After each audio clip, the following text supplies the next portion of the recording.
Good evening. Kumusta po ang New Year ninyo? Parang malungkot. Mayolda po buwari. Okay. Muli po, pinagpalang bagong taon.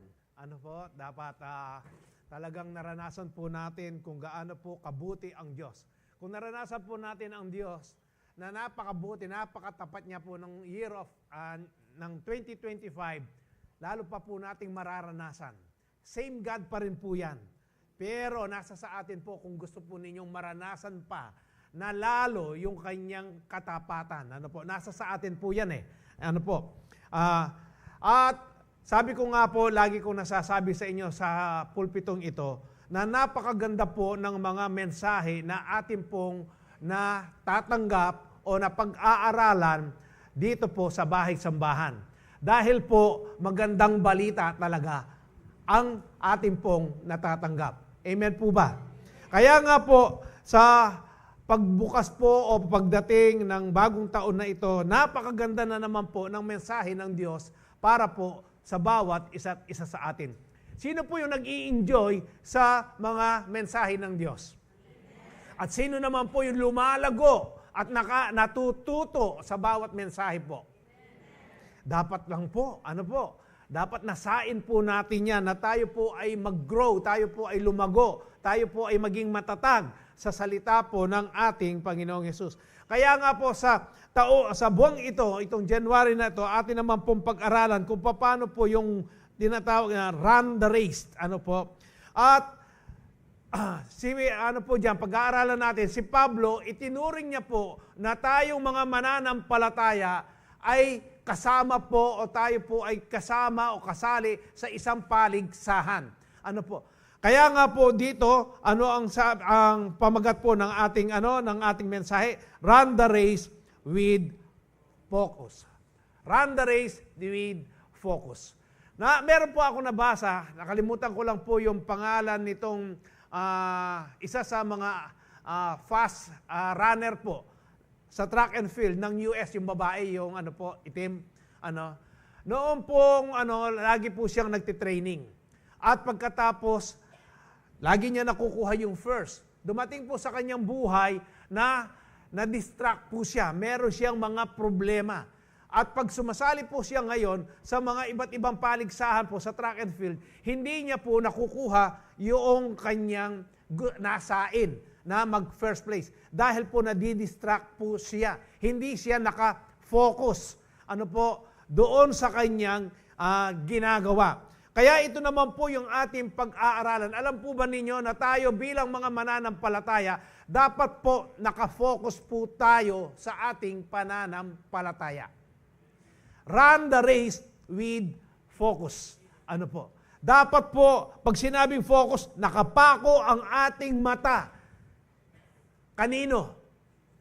Kay Jesus. Hindi lang po nakapako, sabi, ipako ang ating pag-iisip. Dapat naka-mindset po tayo. Katulad po nitong, itong atletang, itong babae na to, nung ginawa niya po na mag-focus po siya sa kanyang ginagawa, sa pagtakbo po niya, nag-training po siya, at nakapokus yung kanyang kaisipan, dito sa gold, doon sa nasain niya, nakuha niya po yan. Kaya tayo bilang mga mananampalataya, kailangan po nating gawin. Ano ba yung tawag ng Diyos sa iyo sa taong ito na dapat na magsumikap ka para matamo mo? Ano ba yan? Kayo po ang nakakaalam kung ano yan. Ano yung itinawag ng Diyos? Ano ba yung sinasabi ng Diyos? Ano ba yung conviction ng banal na Espiritu sa iyo na dapat mong gawin itong 2026 na ito? Kayo po ang makakapagsagot niyan.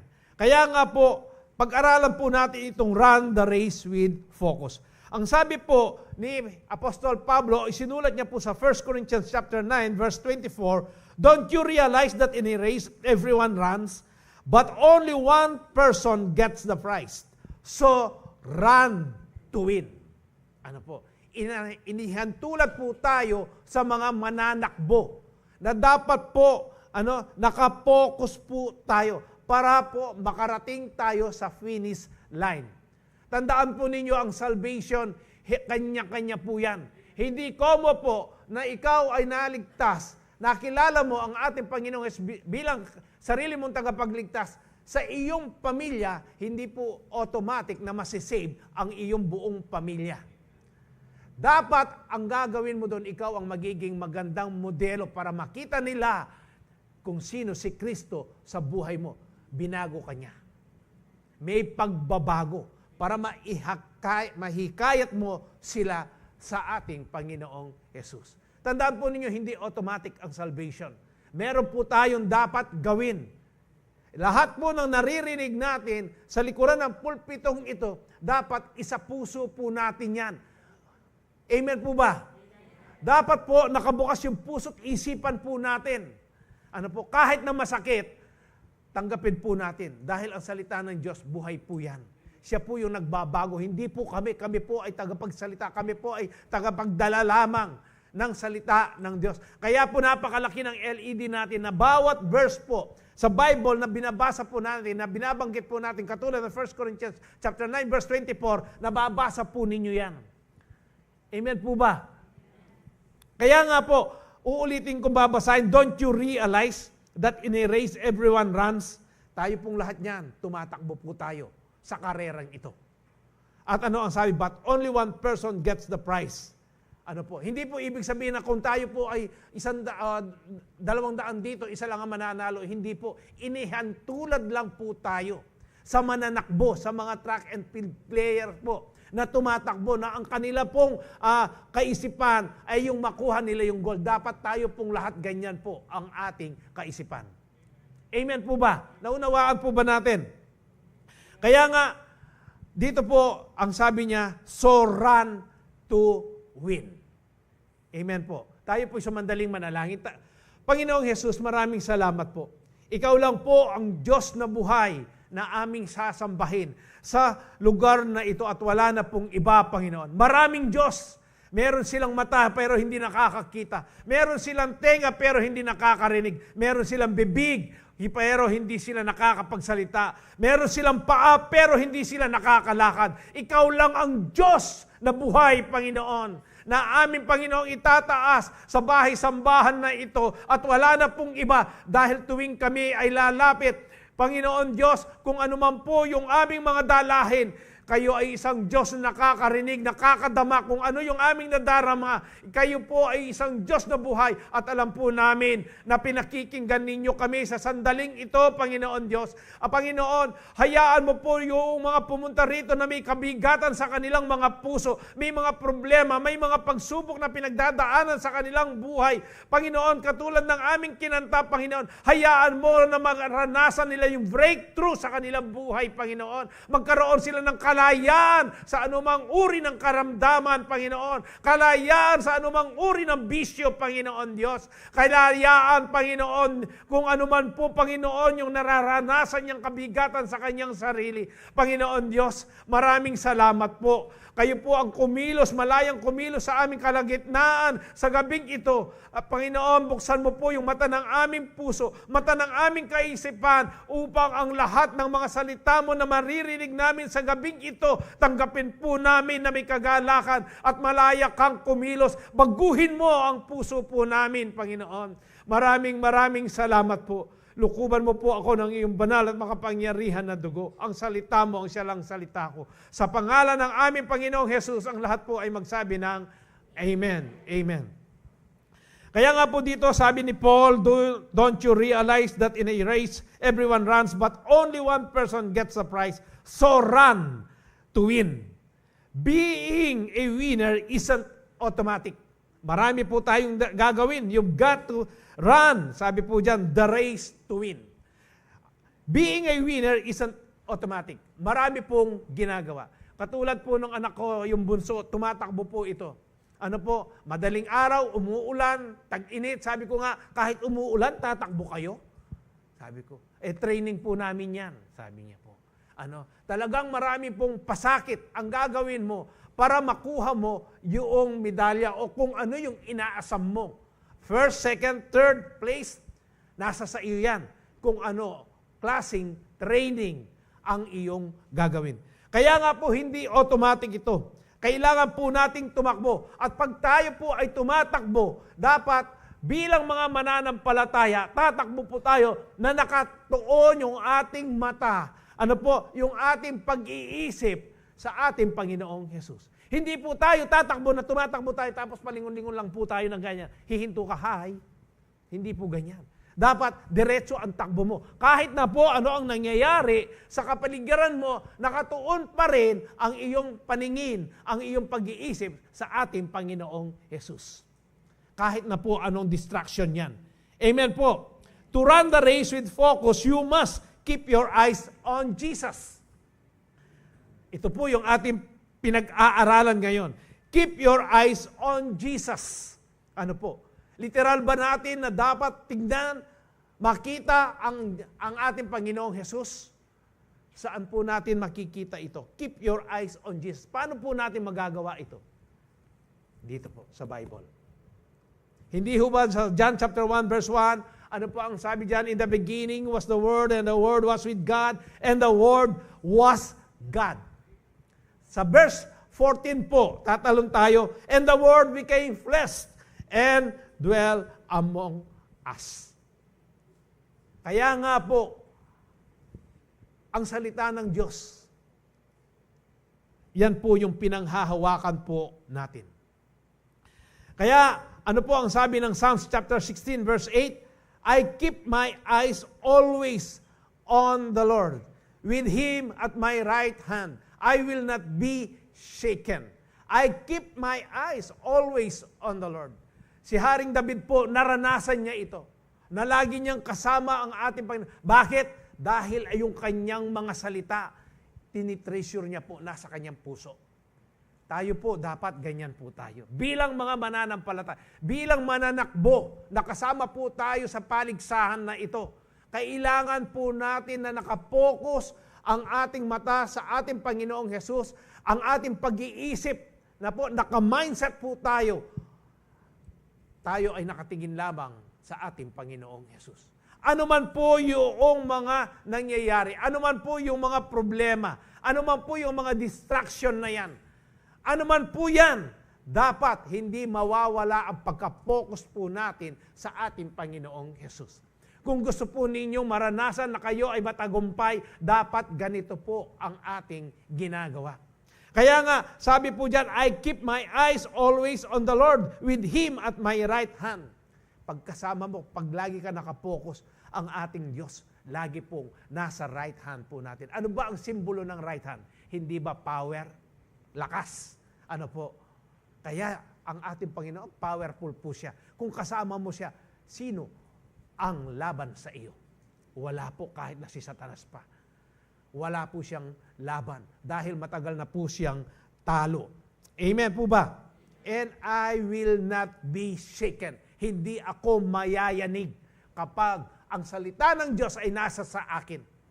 Ano po? Nasa puso ko. Sa Hebrews chapter 12 verse 1 and 2, ang sabi po dito, therefore, since we are surrounded by such huge crowd of witnesses to the life of faith, let us strip off every weight that slows us down, especially the sin that so easily trips us up.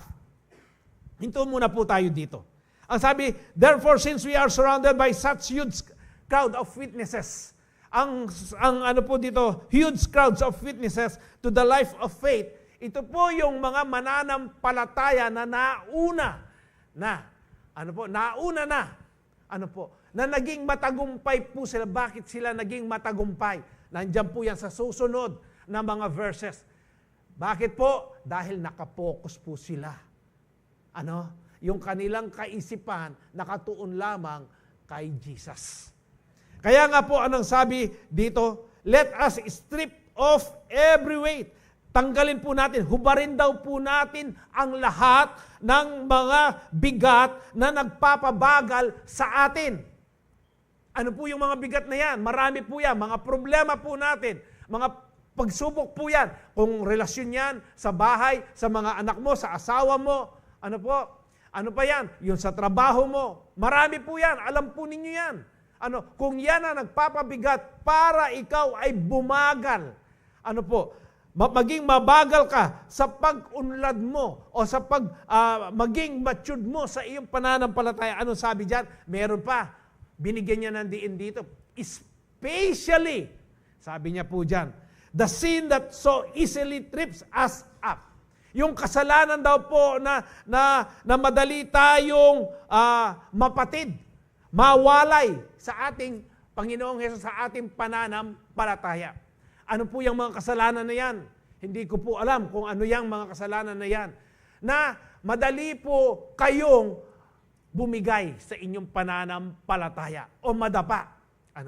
Alam po ba ninyo sa bahay o sa building na ito, meron pong pinaka-main switch ito, yung sa circuit breaker po. Alam po ninyo yan? Meron pong main yan, pagkatapos meron pong mga branches yan. Circuit breaker po. Kapag meron pong problema, ang linya sa labas o sa loob ng church na ito o sa mga tahanan po natin, yung main breaker po, magtitrip po yan. Pag nagtrip po yan, ang ibig sabihin, walang power sa loob ng tahanan. Blackout. Hindi po siya brown out. Blackout. Kasi po, hindi naman natin makikita na brown. Kaya blackout, madilim. Blackout. Ang ibig sabihin, walang power sa loob ng bahay. Naputol yung source. Sa labas, yung power dahil nag-trip yung main breaker. Merong problema bakit nag-trip. Sa atin po, nararanasan po natin yung nagtitrip po yung ating pananampalataya. Bakit? Dahil may mga kasalanan tayong nagagawa o meron pong mga iba't ibang mga sirkumstansya na nangyayari sa buhay po natin. Kaya nga, sabi diyan, tanggalin po natin lahat yan. Bakit? Ang sabi niya, let us run with endurance the race God has set before us. Ito pong endurance na ito, importante. Kung paano po na kahit na anong kabigat, gaano pa kalaki ang problema na hinaharap mo. Ang sabi diyan, let us run with endurance. May pagbabata, pagtsatsaga, magpatuloy ka lang. Magpatuloy lang po tayo. Amen.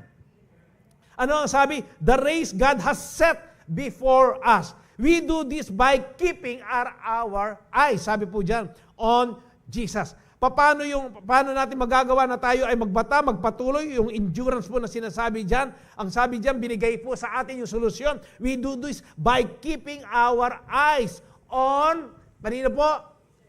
Ay Jesus. The champion who initiates and perfects our faith. Bakit siya ang champion? Dahil dito sa krus na yan, pinagtagumpayan na niya po ang lahat. Kaya tayo bilang mananampalataya, bilang naniniwala, bilang anak ng ating Panginoong Hesus, kaya po nating gawin na tayo ay magtagumpay. Bakit po tayo nahihirapan? Kasi pinapayagan natin na ang kaaway kumilos po sa atin. Kung hindi natin siya papayagan, nakatuon lang ang ating mata, ang ating kaisipan sa ating Panginoong Hesus, hindi siya makakagawa sa buhay po natin. Hindi tayo magiging talunan. Tayo po ay laging champion. Noon pa man champion na tayo, victorious tayo, dapat angkinin po natin yan.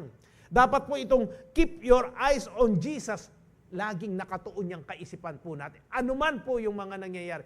O po baka sabihin ninyo, Pastor Is, kasi hindi mo naman nararanasan yung nararanasan ko. Ano po ba ang mas powerful? Ang salita ng tao, yung nararamdaman mo ba? O ang salita ng Diyos? Kaya nga itinuturo sa atin, keep your eyes on Jesus. I keep my eyes always on the Lord, sabi nga ni David. Ipasusulat ba ng banal na Espiritu kay Haring David ito kung hindi niya naranasan? Lahat po na nakasulat dito, totoong naranasan ng mga sumulat. Naranasan po nila yan.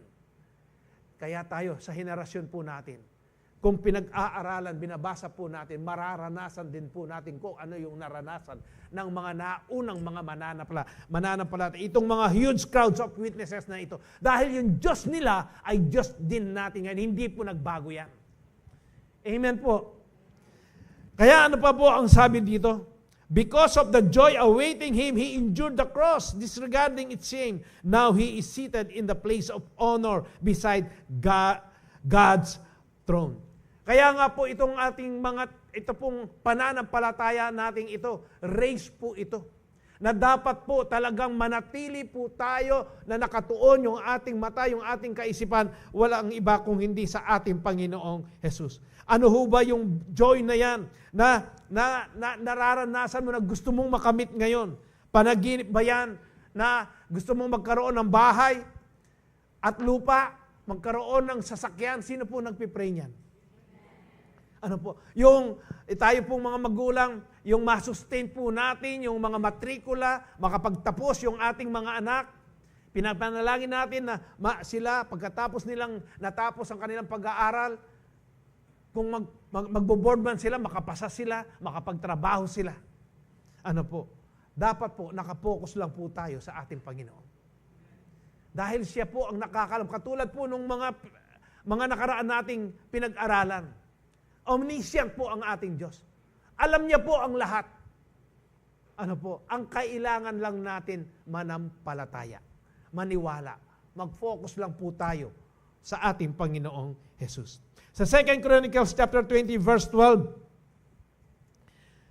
Our God, sabi po dyan, will you not judge them? For we have no power to face this vast army that is attacking us. We do not know what to do, but our eyes are on you. Ito po yung panalangin po ni Jehoshaphat.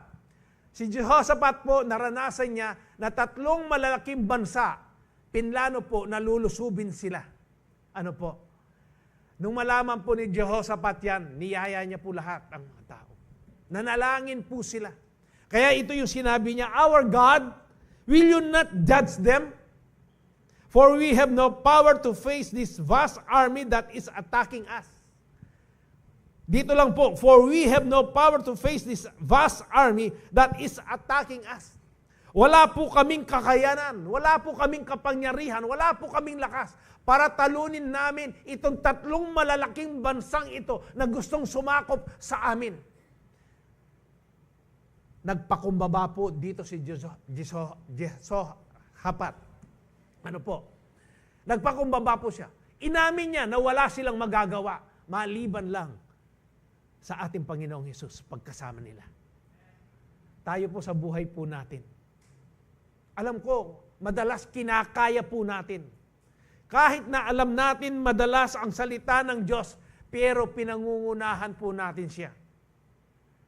Yung focus natin, ano po, katulad po kanina sa CEO namin, na-share ko po. Humihiling ka sa ating Panginoon na i-provide niya yung pambayad ng renta, ng bahay, ng ilaw, ng tubig, ng matrikula. At habang nananalangin ka, dumaan yung kaibigan mong si Bombay. Ngayon, na-distract ka. Ano po? Ay, ito yung kasagutan ni Lord sa aking panalangin. Tinawag mo si Bombay. Bombay, hiram nga ako ng 10,000. Yung isa nga nating kasama, sabi niya po, Kristiyano na siya noon. Ganyan po yung problema niya sa pera. Dumaan si Bombay. Ayun po, pinatulan niya. Pagkatapos, yung bago niya, wala pa raw 1 buwan o 2 buwan na gamit niyang yung rep na, sabi niya, yung hindi mo na bubuksan yung rep para kumuha ng tubig sa labas na lang. Ano po? Yung kinuha ni Bombay. Kasi, Pastor, naggewa ko po ito sarili kong kaparalanan. Ako makapokus. Madalas po, gusto nating maranasan ang sovereignty ng Diyos, yung pagka-Diyos niya, yung kapangyarihan niya. Pero kinokontra po natin. Yung hindi tayo nakapokus, sa kanyang salita, hindi natin pinanghawakan. May duda tayo. Nagdududa tayo. Ang gusto natin, experiment muna. Laweng kupamupin. Nun totoo. Tingnan ko nga. To see is to believe tayo . Pero ang kailangan po natin, nakapokus tayo. Yung pananampalataya po natin dapat nakasandig. Pag nakasandig po, yung katulad, yung buong 100% na nagtitiwala ka na pag sinabi ng Diyos sa kanyang salita na ipuprovide niya ang lahat ng lahat ng iyong pangangailangan, maghintay ka. Hindi yung parang magic na gusto mo, kaagad-agad, nandyan sa harapan mo. Doon sa paghihintay po natin, merong ginagawa ang Diyos sa atin doon. Amen po. Kaya nga po, habang tumatakbo po tayo, nakatingin tayo sa ating Panginoong Hesus. Ano man po yung mga daladalahin natin na yan, dapat po, ang sabi dyan, strip off every weight.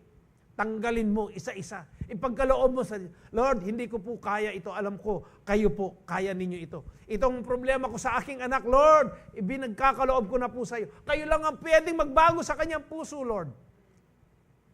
Hindi yung ikaw ang gagawa ng paraan. Hindi yung araw-araw kakantahan mo siya. Natural, maiinis yan sa iyo pag araw-araw kinakantahan mo yan. Tapos kinakantahan mo nga, mura naman ang kinakanta mo. Ano po? Ay talagang hindi magbabago yan. Ano po? Ipagkaloob mo sa Diyos. Dahil ang Diyos alam niya po ang kanyang ginagawa. Perfect time lang po ang pinag-uusapan dyan. Yung magtiyaga ka, mag-endure ka. Ano po? Kaya nga po dito, excuse po. Ang sabi diyan, ano po, hindi namin kaya itong mga bansang ito, sabi ni Jehoshaphat. Ano po? Kaya sabi niya, we do not know what to do, but our eyes are on you. Dadapat ang aming mata nakatingin po sa inyo. Umaasa po kami sa inyo. At alam namin, Diyos kayong makapangyarihan. Kung babasahin po ninyo yan, natalo po ang tatlong malalaking bansang ito. Sila po ang nagpatayan. Ganyan po kumilos ang Diyos. Ang kailangan lang po natin, magbata po tayo, magtiyaga po tayo. Amen po. Ano man po, uulit-ulitin ko, ano man yung distraction na meron po tayo, nararanasan natin, i-fix lang po natin ang mata natin, ang kaisipan natin, ang puso po natin, ang pananampalataya natin sa ating Panginoong Jesus. Meron pa pong magandang halimbawa dito. Kay Peter. Ano po? Dito po, pinauna na po ng Panginoong Jesus. Si Jesus po, ang kanyang mga alagad. Sumakay na sila ng bangka, pupunta sila sa kabilang ibayo. At ang ating Panginoon Jesus pupunta naman po sa isang lugar na doon po ay yung lagi niyang ginagawa. Nananalangin po siya, kinakausap niya ang Ama. At dumating na po yung gabi. At pagkatapos, dahil malayo na itong mga kasama niya, ang ginawa po ng ating Panginoon, naglakad po siya sa tubig. Sa paglalakad po sa tubig, nakita ng mga apostoles, akala nila multo. Kaya natakot sila. Huwag kayong matakot, sabi ni Jesus. Ako ito, kanya.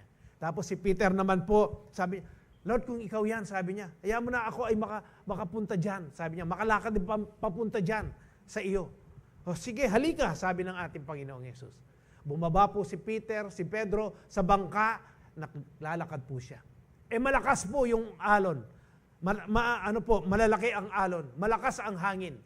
Noong una, nakapokus siya Nang tingnan niya po, yung alon na napakalaki, pumasok po yung takot sa kanya. Kaya doon siya lumubog. Kaya sumigaw siya, Panginoon! Humingi po siya ng tulong. Dito. Tinulungan po siya ng ating Panginoong Yesus. Alam po ninyo, sabi nga ni Pastor Manny sa amin noong Biyernes po, na sa CEO po namin ng mga pastors at saka po ng mga kasama po naming mga leaders, sabi niya. Habang pinag-aaralan ko ito, may revelation ang Holy Spirit sa kanya. Sabi niya, pwede nating tignan ang mga alon na napakalaki. Yung malakas na hangin na yan, pwede nating tignan yan. Yun lang, wag mong papasukin yung takot sa iyo. Si Peter, pinapasok niya po yung takot. Nawala yung focus niya. sa ating Panginoong Hesus. Dahil po kapag pumasok po ang fear sa atin, ano ang nangyayari po sa atin? Kapag natakot po tayo, yung tinding takot, hindi ba nawawalan po tayo ng disposisyon? Hindi po, ito pong laman natin naninigas po yan. Nagko-contract po. Hindi po tayo makakilos. Yung ating kaisipan na may mental block po tayo, hindi siya makaisip. Di ba? Kaya noon si Peter, ganyan po na, kaya lumubog po siya. Pero ang Diyos, punong-puno ng biyaya at kahabagan. Hindi niya sinabi kay Peter, ika kasi nung naning inisip mo. Alam po ninyo, sa akin naman po, pinag-iisipan ko yung sinabi ni Pastor Manny sa amin po, na pwede mong tignan, yun lang wag mong papasukin ang fear sa iyo. Pinagmuni-munihan ko po. Sabi ko, oo nga no, sabi ko nga. Pwede mong tignan at unahin mo na ang kaaway, dahil ang kaaway ang magbibigay ng takot niyan. Ano po, siya ang magpapakita kasi ang laki, tignan mo. Tignan mo yung babayaran mo, ang laki. Ha? Tignan mo yung utang mo, ang laki. Tingnan mo yung karamdaman mo hanggang ngayon, hindi ka gumagaling. Ano po? Ganyan ang gagawin ng kaaway. Ano po? At ikaw naman, napakadali mong mahikayat. Dahil po ang trabaho ng kaaway, ano po ang trabaho ng kaaway? 3 lang yon. Ano yon? Steal, kill, and destroy. Napakadali niyang nakawin o i-distract po tayo doon sa mga salita ng Diyos na ating pong pinanghahawakan. Ano po, napansin po ninyo yan? No? Pagkatapos po, kapag hindi po matatag ang iyong pananampalataya o hindi malakas po yung discernment mo, matatangay ka.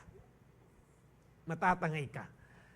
Kaya nga, dapat unahan mo na ang kaaway. Pag ganyan ang sitwasyon mo, alam mo, ito yung babayaran mo bukas, wala yung pera, in the mighty name of Jesus. Lord, kayo po yung great provider ko. Alam ko kayo po ang magbibigay nito, kayo ang magbabayad nito. Hindi ba natatandaan po ninyo kung nag-a-attend po kayo ng prayer meeting natin, yung kapatid po natin na nagpatutuo na may babayaran po siya? Nanalangin siya, sinabi niya sa ating Panginoon kung magkano yung babayaran niya, kinabukasan. Pagkatapos niya nanalangin, natulog po siya. Kinabukasan, nandyan po yung pagbayad. Pinagkaloob na. Ang kailangan lang po natin, mag-focus lang po tayo sa ating Panginoon. Panghawakan lang po natin yung salita niya. Amen po ba? Gusto ninyong maranasan yung sovereignty? Gusto ninyong maranasan ang pagpapala ng Diyos? Focus. Mag-focus po tayo sa salita sa ating Panginoong Jesus. Amen po ba? Keeping your eyes on Jesus means focusing on Him, trusting His plan, and following His lead.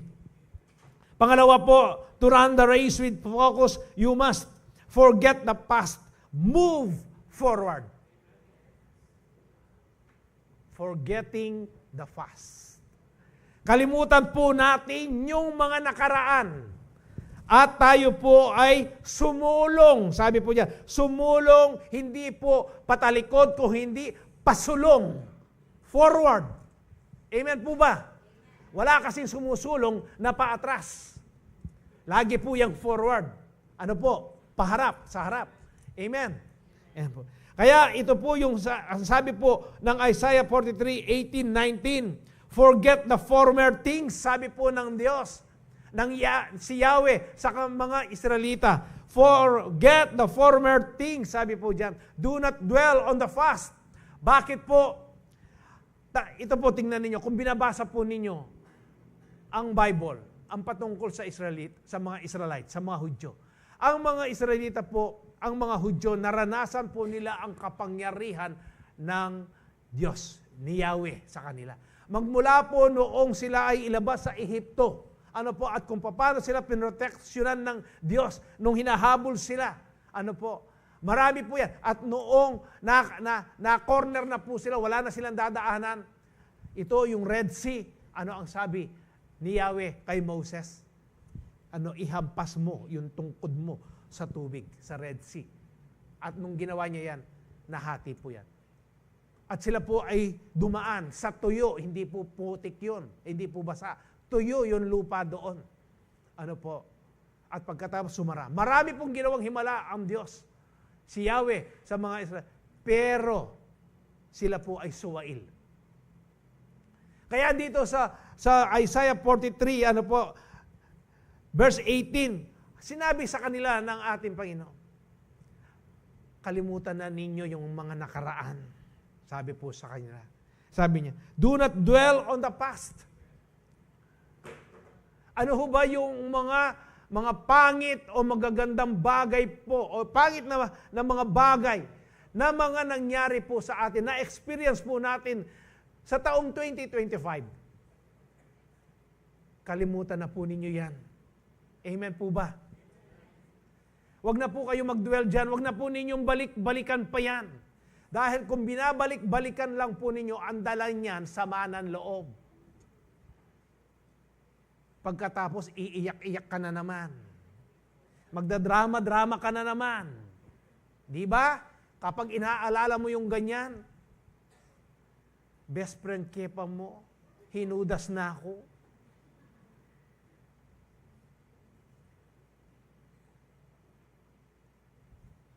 Ang sabi po ng salita ng Panginoon, ipagkaloob mo na sa ating Panginoon yan. Iwan mo na yan. Ano man po yung sitwasyon na yan, ano man po yung masamang nangyari, ano man yung experiences po ninyong yan, na inyong naranasan ng year 2025, ang sabi po ng salita ng Diyos, forget the former things. Do not dwell on the past. Amen po ba? Maliwanag po ba sa atin? Kaya itong araw na ito, itong gabing ito, iwan na po ninyo yung nakaraan po ninyo. Yung mga magagandang bagay po, alam po ninyo lahat ng mga bagay na yan na nangyari po sa atin. Nagkakalakip-lakip po yan. Para saan po yan? Sa ikabubuti po natin. Para maranasan po natin paano kumilos ang Diyos sa buhay po natin. Paano yung spiritual po natin buhay ay nagmamature po tayo, nagle-level up po tayo. Naranasan po ninyo yan? Ano po? Yan po ay pinahihintulutan ng Diyos. Pero hindi tayo dapat mag-dwell dyan. Sabi, forget the past. Do not dwell. Sabi po dyan, on the past. Sa verse 19, ito po yung napakaganda. See, nakikita mo ba? Buksan mo yung mata mo. Buksan ninyo yung mata ninyo. Sabi niya po sa mga Israelita, I am doing a new thing. Ano po? Gumagawa ako ng panibagong mga bagay sa buhay ninyo. Tingnan naman ninyo. Pansinin naman ninyo.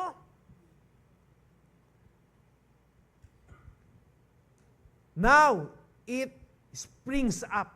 Ito ay, ano po yung springs up? Yung tumutubo. Lumilitaw na yan, sabi niya. Do you not perceive it? Hindi ba ninyo nakikita yung ginagawa ko? Ayan tumutubo na. Ano po ang sabi diyan? I am making a way in the wilderness and streams in the wasteland. Gumagawa ako ng daan saan? Wilderness, sa ilang, sa disyerto. Makakagawa ka ba ng daan sa disyerto? Ano po? Gumawa ka ng daan. Pero sandali lamang po yan, mawawala na naman yan, nabubura po yan. Imposible po na makagawa ka ng daan sa disyerto. Ano pa ang sabi niya? And streams in the wasteland. Ano po? May tubig ba sa ilang, sa disyerto? Wala. Pero ginawa po lahat ng Diyos yan. Alang-alang sa kanyang mga anak, ang mga Hudyo, ang mga Israelita. Lalo na po sa atin, sa panahon po natin. Nakikita ho ba ninyo itong 2026 na ito kung ano ang gustong gawin, ipakita ng Diyos sa bawat isa't isa po sa atin? Sa kanya-kanya po nating mga buhay? Nakikita din po ninyo nga? O hindi niyo pinapansin?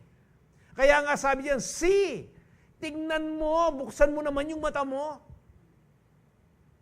Ano bang ginagawa noong January 1st na nagsaya ka? Ano ba ang ginawa ng Diyos doon? Kumpleto ba kayong pamilya? Yung inaasam mo? Masaya ba kayo? Nagpasalamat ba kayo? Nakikita ba ninyo yung ginagawa ko sa inyo? Ito po yung gusto ng Diyos sa atin. Forget the past. Huwag na po tayong manahan sa mga nakaraan. Opo, nasaktan tayo. Ipas-Diyos na po natin yan. Ang Diyos na po ang mag-ano po niyan. Ano pong tawag nito? Ang Diyos na po ang gagawa ng paraan. Ano po? Akalimutan kitang right word eh.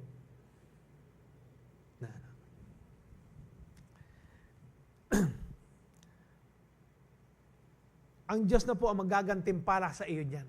Ano po? Na pabayaan mo ang Diyos.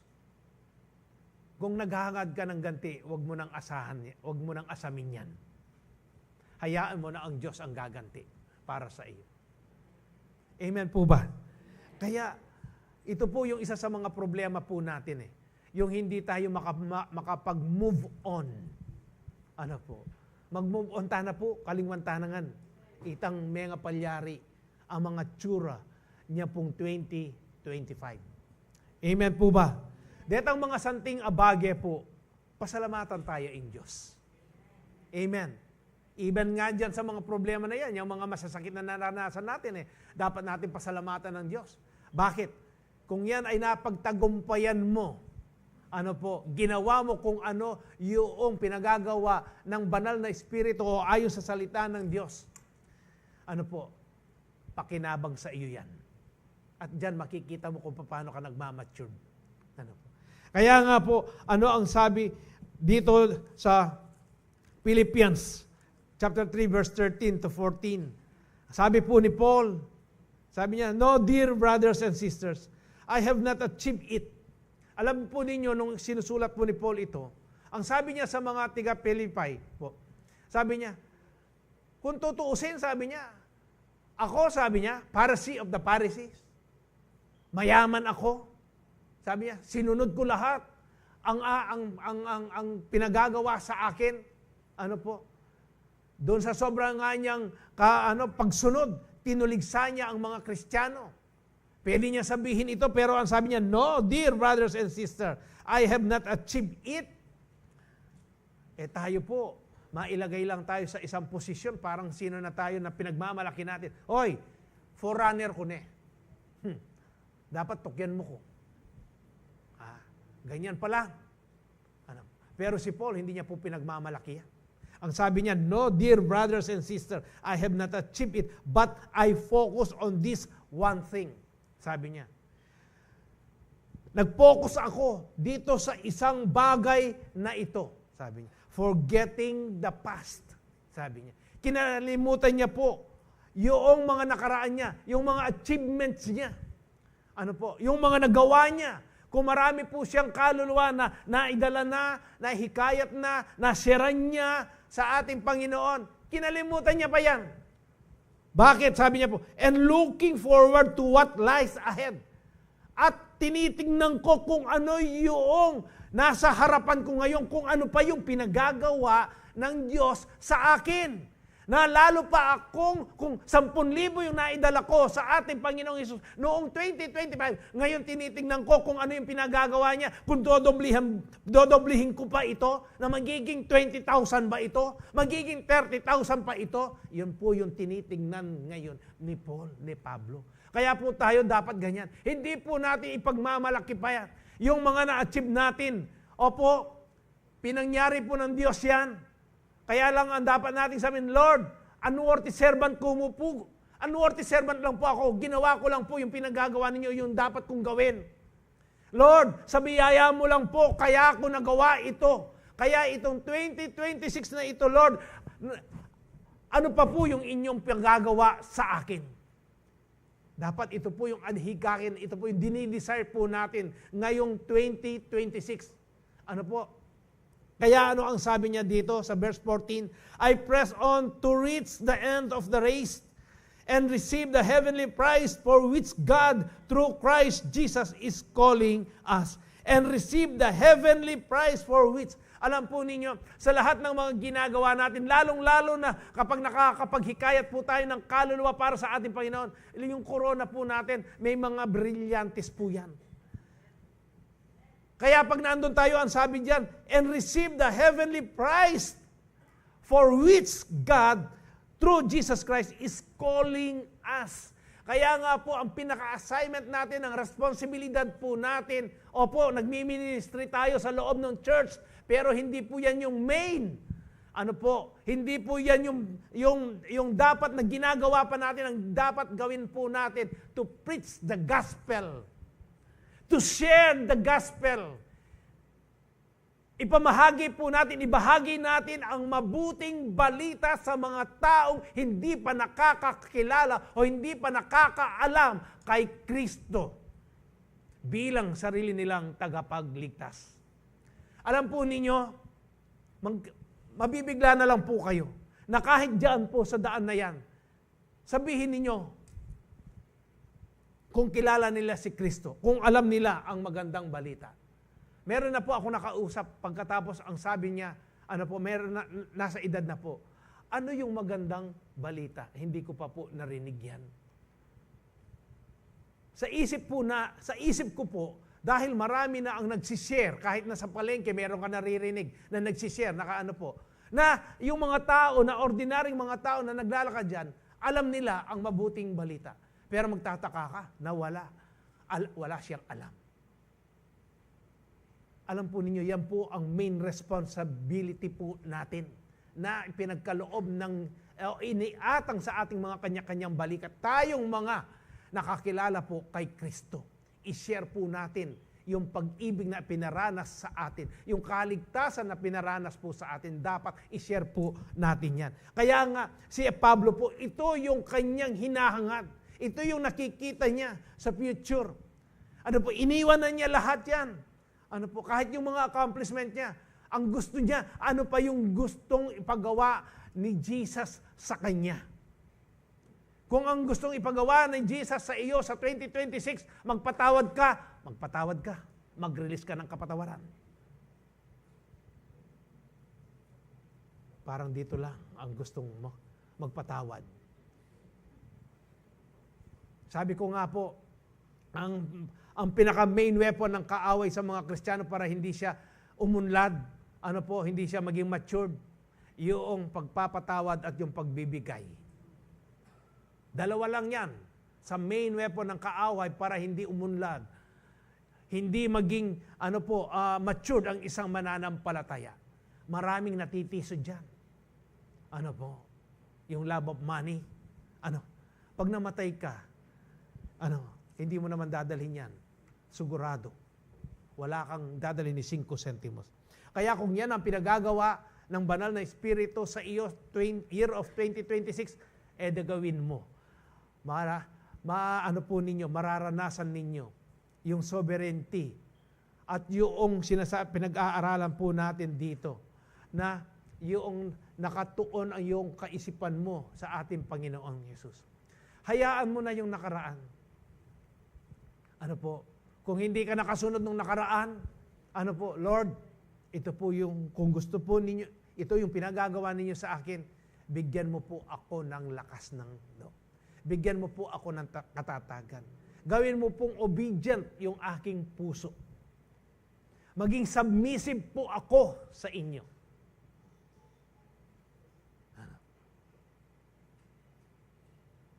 Wala mo po ata, may siya kayo. O ninanamlam lang ninyo ang salita ng Diyos. Kaya nga po si Paul, ito po yung nasa niya. Alam po nyo, lahat ng mga nakasulat dito sa Bible, yung magandang balita, nakasulat yan para atin pong pamarisan, atin pong sundin. Hindi, baka sabihin, Lord, Pastor Is, pati po yung ginawa ni Judas. Humingi po kayo ng wisdom sa Lord. Humingi kayo ng understanding sa Lord. Bibigyan kayo sigurado. Sigurado ang sasabihin niya, mag-isip ka naman anak, basahin mo ng mabuti. Gusto mo maging Judas? Nasa sa iyo yan. Kaya nga po, ito po yung asamin natin. Ano ba yung pumipigil sa iyo? At ano man po yung yung gusto mong gawin. Alam po ninyo, kapag nakapokus tayo at kinalimutan po natin ang mga bagay-bagay na nakapagbibigay ng kabigatan sa atin para sumulong po tayo sa ating pananampalataya. Ipagkaloob po natin sa ating Panginoon yan. Marami na po ako naranasan sa buhay ko po bilang mananampalataya. Mahirap po yung alam mo ang salita ng Diyos pagkatapos ayaw mo sumunod. Napakabigat po. Yung bang, pwede kang umusad pwede kang maglakad. Pero hindi yung lakad na ganyan na merong kapayapaan. Maglalakad kayo, matamliya ka. Tapos nasa isip mo, mayapang mabuti na, sana sumunod na lang ako. Di ba? Naranasan ninyo yon o hindi? Yung ayaw ninyo sumunod, pero ang lakas ng conviction, no? Tapos naglalakad ka, kung sumunod lang ako, sana hindi ako ganito. Bandang huli, sisisihin mo talaga yung sarili mo. Para hindi mo na maranasan yung ganon, dapat sumunod ka na lang. Amen po. Dahil po ang mga kautusan po, ang salita ng ating Panginoong Hesus, hindi po tayo ipapahamak niyan. Alam niyo, sabi nga nung isa kong CEO kanina, ang tagal ko po, sabi niya, noon lang pong Christmas ako nagbigay ng Happy Birthday Jesus. Kasi po talagang pinag-ipunan ko po ito, sabi niya. Nagbigay po ako, nakaipon po ako ng 1.5, nakakapag-tights po pa ako ng 500. O di siya madaling salita, meron kang 5,000, no bro, sabi ko. 10% 500. No, sabi niya. Opo. Masayang-masaya po ako, sabi niya. Nung kabigay ko po yon, yung ano rin pong yon, yung gabi natin pinagkaloob yun no? Na ano. Sabi niya, dinobli agad ni Lord. Yung 1.5 naging 3,000. Sabi niya, na masayaya. Ingay. Alam po ninyo, kapag nakapokus tayo kay Jesus, at yung mga nakaraan po natin, kung ano man po yung sinusutsut ng kaaway sa atin, kalimutan ninyo, huwag ninyong bigyan ng pansin. Ituon po natin yung ating kaisipan, yung tingin natin dito sa salita ng Diyos. Hindi po tayo mapapahamak. Lagi po, pag sumunod po tayo, laging may kaakibat. Lagi ninyo naririnig ito sa akin. Laging may kaakibat na pagpapala po yan kapag sumunod po tayo sa ating Panginoon. Amen po ba? Kaya nga po, ano ang sabi po dito? Don't let anything hold you back, not even your past. Sabi po, press on to the wonderful plans God has for you. Jeremiah 29:11, for I know the plans I have for you, plans to prosper you and not to harm you. Amen po ba? Sa mga anak, yung Ephesians chapter 6, ano po ang sabi dyan? Respetuhin ninyo ang inyong mga magulang. Kung gusto niyo humaba ang inyong buhay, i-honor ninyo ang inyong mga magulang. Children, obey your parents in the Lord. Sabi po dyan. Dahil ito yung unang commandments. Ito yung unang kautusan na merong pangako na hahaba ang inyong buhay.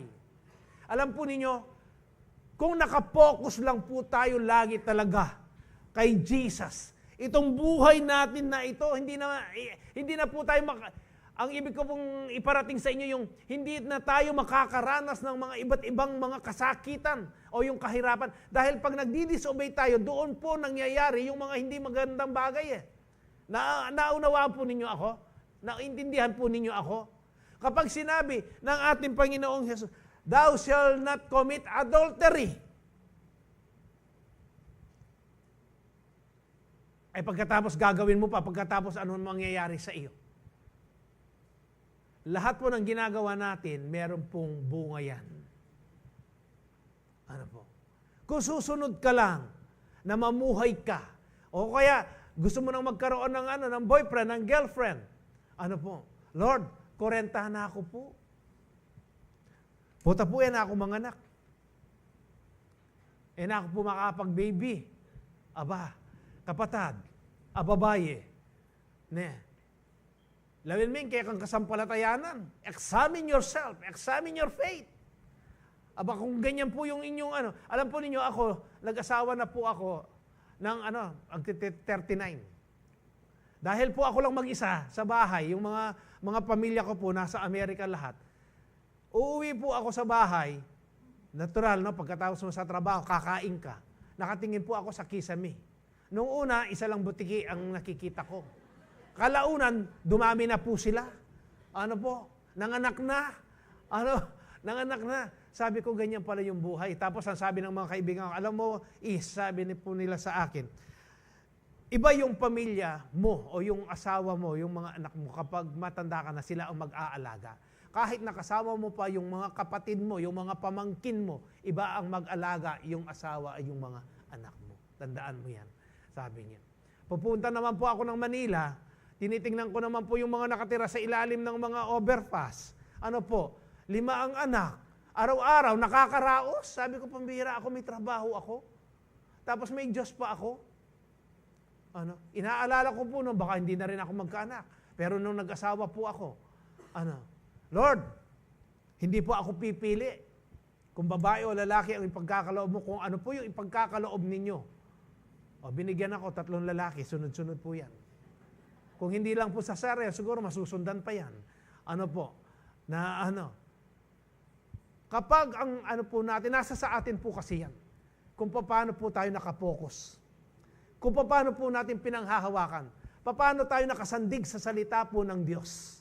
At yan ang mangyayari. Kung si Abraham, si Sarah, doon sa edad po nilang ganon, yung pangako ng Diyos na magkakaanak pa sila, ginawa ng Diyos. Yung pangako po ng Diyos sa kanila, sa atin, yung Diyos po nila Abraham, yung Yahweh na yan, siya rin po yung Yahweh natin ngayon Siya rin po yung Diyos natin Hindi niya ba kayang gawin yon? Amen po ba? Mga dalaga la pala rin at suking harap ang gini. Areni alina, inim mo pala.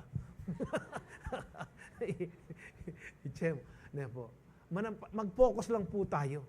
Alam po ninyo, yung pinaka-best, yung perfect time, at saka yung pinaka-best, ipagkakaloob po ng ating Panginoon yan. Puso. Puso. Sabi nga ng mga gilas, puso. Ang sabi din natin, higit noon pa man, puso. Puso. Kaya dito po, ang sabi? Don't let anything hold back.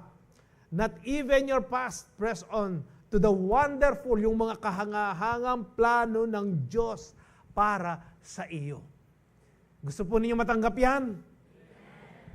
It is your choice. Life is not a series of chances. It is a series of choices. Choice po ninyo ngayon yan. Nasa sa atin po. Dahil itong nakasulat po dito, choice pa rin po natin kung susundin po natin. Ipamumuhay po natin. Nasa sa atin po yan. Pangatlo at huli.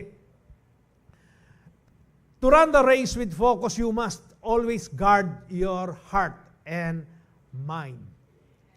Amen po ba? Always guard your heart and mind. Sa atin po, meron po sa kaisipan po natin, sa puso natin, itong plano ko na ito, maganda ito. Kaya yan ang pinapangarap mo, ginagawa mo lahat, ang magagawa mo, ang makakaya mo. Nag-exert ka ng effort, even yung time, talagang binibigay mo dyan. Pero, tandaan po ninyo, mas maigi po yung plano ng Diyos sa atin. Itong pusong ito, kaya nga sabi, guard your heart. Hindi sinabi na salita ng Diyos na bantayan mo si Satanas at ang kanyang mga demonyo. Ang puso po natin, tunay po na mapagninlang. Meron ka ng girlfriend na maganda, nakakita ka ng mas maganda. Naghahangad ka pa, hinahangad mo pa. Meron ka ng boyfriend na macho, na pogi. Nakakita ka na, sana itanaw mo. Kaya bantayan natin yung ating puso bakit yung kapatid ko na yon, meron siyang bagong sasakyan. Ano kaya? Ito, linob na itang inggit. Hindi po.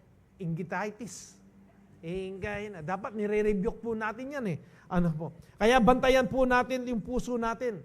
Sa paglilingkod po natin, sa pananampalataya po natin, dapat bantayan din po natin ang puso natin. Baka akala natin, nasa tama tayong daan. Ano po? Nandun ka lang pala sa dating daan. Ano po? Dapat dito ka sa tamang daan. Walang iba kung hindi ang ating Panginoong Yesus. Amen po ba? Kaya nga, ano ang sabi ng Proverbs chapter 4 verse 23? Guard your heart above all else, for it determines the course of your life. Kapag puno ng hatred, puno ng ng anger ang puso mo, ano ang sabi? The abundance of the heart, the mouth speaks.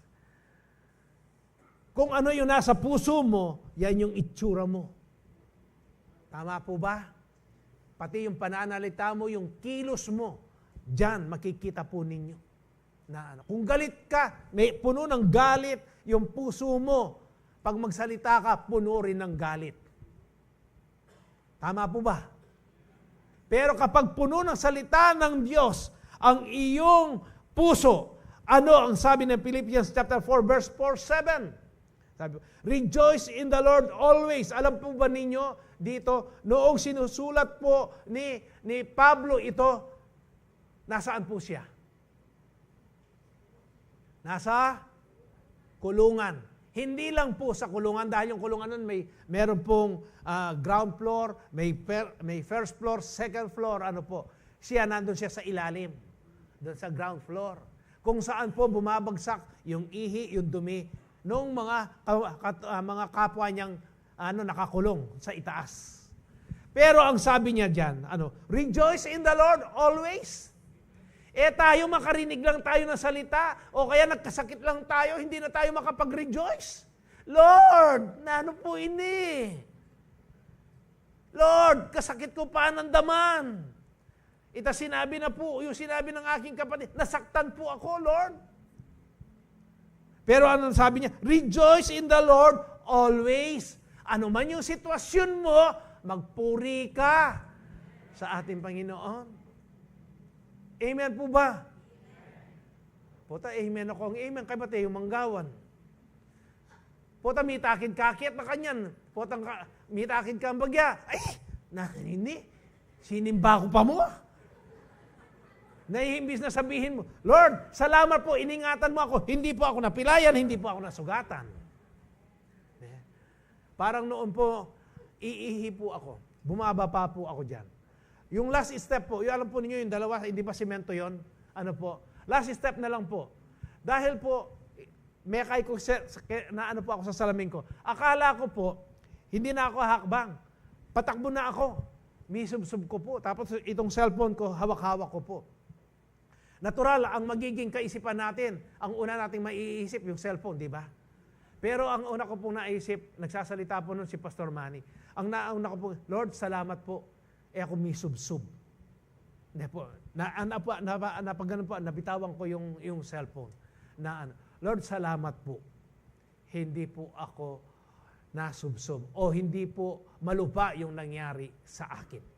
Nung tignan ko po yung cellphone ko, maayos naman. Tignan ko po yung sarili ko, maayos naman po. Dapat po ganun tayo. Lord, salamat po. Tapos magpasalamat ka kay Ginoo. Yung bang, Lord, imiko mo. Nakikinig naman ako ng sermon. Tapos ganito pa yung nangyari. Bandang talo si Siyan may pa yung Diyos. Hinggahin na. Pero dapat po, ang sabi diyan, ano sabi? Rejoice in the Lord always. I will say it again. Sinasabi ko uli sa inyo. Magalak kayo.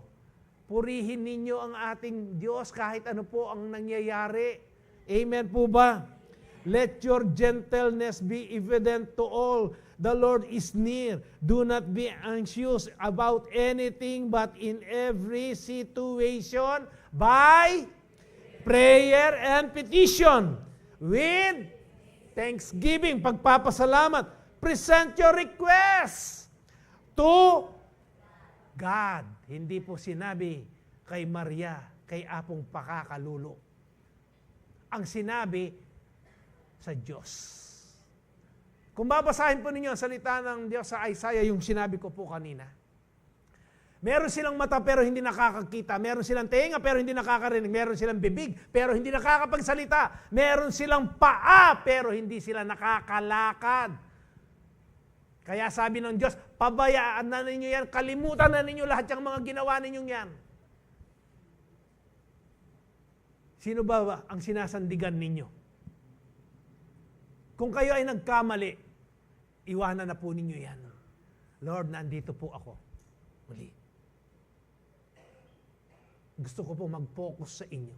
Gusto ko po kalimutan ang lahat ng ito. Gusto ko po na maranasan, Panginoon Diyos.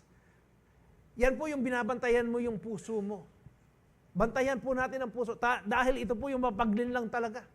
Lilinlangin po tayo ng puso po natin. Kaya, ang sabi po dyan, the Lord is near. Malapit lang ang Diyos. Nandyan lang siya, Naghihintay lang siya na lumapit ka. Kaya nga, sabi niya, do not be anxious. Huwag kang magulimahanan. Huwag kang mag-alala. Darating na naman yung pambabayad ng tuition natin sa mga bata niyan. Yung mga babayarin po natin, si Judith. Yan, papalapit na sigurado yan. Huwag kang mag-alala, anong sabi niyan? About anything, anumang mga bagay. But in every situation, sa bawat sitwasyon, sabi niya, ano ang gawin mo? Ano ang dapat mong gawin? Mag-pray ka, kausapin mo ang Diyos. Sabi niya, petition with thanksgiving. Magpasalamat ka pa rin. Bakit ka? Ano yung ipapasalamat mo? Malakas ka, buhay ka, wala kang karamdaman. Buo yung pamilya mo, may trabaho ka pa rin, meron ka pa rin tahanan, meron kang bahay na nasisilungan. Meron kang damit para hindi ka lamigin. Malamig po ngayon. Ang dami nating dapat pasalamatan sa Diyos. Ano pa ang sabi dyan? Present your request to God. Ano ba ang mga request po ninyo sa 2026 na ito? Dapat yung puso po natin, alam po natin. Kilala po natin dapat yan. Kaya ano ang sabi sa verse 7? Kapag ito ay ginawa mo, yung 4, yung verse 5, verse 6, ang sabi ng 7, and the peace of God, sabi po dyan, which transcends all understanding, will guard your hearts and your minds in Christ Jesus. Amen po ba? Ituloy po natin doon sa verse 8 and verse 9. Ano ang sabi sa verse 8? Finally, brothers and sisters, whatever is true, whatever is noble, whatever is right, whatever is pure, whatever is lovely, whatever is admirable, if anything is excellent or praiseworthy, think about such things. Verse 9 po, sabi dyan, whatever you have learned or received or heard from me or seen in me, put it into practice, and the God of peace will be with you. Amen po ba? Ito po yung dapat ilagay natin sa puso natin. Whatever, sabi po dyan. Ano man po ba yan? Tingnan po ninyo uli yung verse 8 na yan. Balik po ninyo. Sabi dyan, whatever is noble, yan dapat yung nasa puso po natin. Whatever is right, ano ba yung tama? Ano ba yung puro? Ano ba yung ganap? Whatever is lovely, sabi po dyan, admirable, dapat yan ang nasa puso po natin. Hindi po yung hatred, hindi yung jealousy, hindi yung envy, hindi yung unforgiveness. Amen po ba? Dapat itong mga salita ng Diyos na ito. Think about such things. At yung verse 9 po, napakaganda ng verse 9. Whatever you have learned, kung ano po yung natutunan ninyo sa gabing ito, or receive, natanggap po ninyo, or heard from me, narinig po natin, sa banal na Espiritu, opo, naririnig ninyo sa akin. Ako po yung nagbabasa, pero ang banal na Espiritu ang nagsasalita. Or seen in me, sabi po dyan ni Pablo, put into practice. Amen! Pag sinabing put it into practice, ipamuhay po natin. Lord, lang mag-amen. Put it into practice and the God of peace will be with you. Hallelujah. Hallelujah. Sige po, purihin natin ang ating Panginoon. Sa Isaiah chapter 26 verse 3, ang sabi po dito, you keep him in perfect peace, whose mind is stayed on you, because he trusts in you. Hallelujah. Totoo po ito. The peace that transcends all our understanding. Ang kapayapaan na hindi po natin matarok, hindi natin maunawaan ang siyang magbabantay sa ating puso't isipan. Hindi ho ba napakasarap noon? Naranasan na ho ba ninyo yon? Na yung kapayapaan na yon na hindi kayang bilhin ng anumang pera kahit na yung mga DPWH na yan? Tingnan ninyo, nasa kanila ang mga bilyon-bilyon na pera, pero wala silang kapayapaan. Pero tayo, dito, sapat ang Diyos sa atin. Tapat ang Diyos sa atin. Yung kapayapaan niya, nararanasan natin. Yan yung tunay na kapayapaan po. Na binibigay po ng ating Panginoon yan. You keep Him in perfect peace. Inilalagay mo siya doon sa perfect na kapayapaan. Whose mind ang kanyang kaisipan ay nananatili, nakapokus sa iyo, Panginoong Jesus. Because He trusts in you. Sino po ang nagtitiwala sa Diyos? Na itong 2026 na ito, marami pa pong gagawin ang Diyos na himala. Kung ano man po yung inyong mga kahilingan, ano po, hayaan ninyo ang ating Panginoong Jesus. Yung pamamaraan niya ang mangyari po sa atin. At hindi po tayo mabibigo. Feed your mind. Ano ang dapat mong ilagay sa iyong kaisipan? Ano yung dapat mong ipakain sa iyong kaisipan? Walang iba kung hindi ang salita ng Diyos. Guard your heart. Bantayan mo ang iyong sarili. Stay focused on Jesus. Amen po. Hallelujah. Sige po, purihin po natin ang ating Panginoon. Run the race with focus. Keep your eyes on Jesus. Forget the past. Move forward. Always guard your heart and mind. Hallelujah. Ano pong kanyaman ni salita na ng Ginoo. Amen po. Ito po yung pamamaraan how we run the race with focus. Amen po ba? Alam po ninyo, panoorin po ninyong uli. Hindi po kami ang inyong titignan kung hindi yung mga salita ng Diyos. Doon po kayo mag-concentrate. I-meditate po ninyo.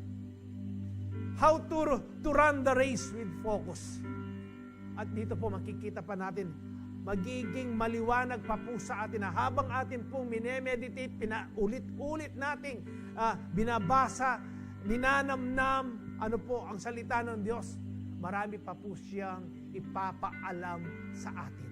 Marami pa po siyang ipaparanas sa atin. Ang kailangan mo lang, kapatid, yung pong nakasulat sa likod ng ating t-shirt, ng atin pong anniversary, ano po yun? To believe is to obey. Amen. Tayo pong lahat ay tumayo.